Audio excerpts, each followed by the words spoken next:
US President Donald Trump had launched a sharp attack on Biden's push to bring Ukraine into the NATO alliance, accusing the previous administration of fueling the war. Moscow has welcomed Trump's remarks, viewing them as a validation of Russia's long-standing concerns. For the first time, President Trump, during one of his first speeches criticizing the position of Biden's administration on the Ukrainian crisis, directly said that one of the main mistakes was pulling Ukraine into NATO, and that if Trump had been president for the previous 4 years, this would not have happened, and there would have been no conflict. This is the first time that a Western leader, not just a Western leader, but the leader of the United States, the leader of the entire Western world, has uttered these words, which we in general welcomed. In January, Trump condemned Joe Biden for reversing Washington's stance on Ukraine's NATO membership, arguing that the shift had only escalated the crisis.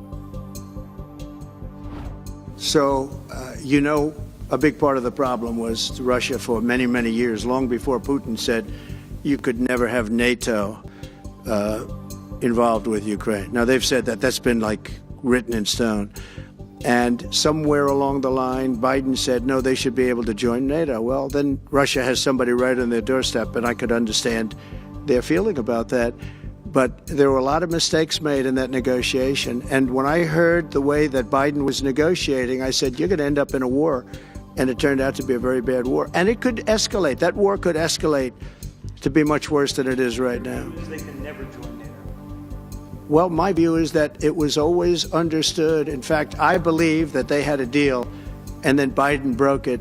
They had a deal which would have been a satisfactory deal to Ukraine and everybody else, but that Biden said, no, you have to be able to join NATO. Russian Foreign Minister Sergei Lavrov, addressing the issue on Wednesday, praised Trump's position as a significant acknowledgement of Moscow's concerns. He highlighted Trump's statements, saying that for the first time, a US leader had openly recognized that pushing Ukraine into NATO was a major misstep. He noted that Trump's stance signals a potential shift in Washington's willingness to discuss NATO's role in the conflict. The Kremlin has long viewed NATO's expansion toward its borders as a direct threat to Russia's security. With Trump echoing these concerns, Moscow sees a possible opening for future US policy adjustments that could reshape their ties.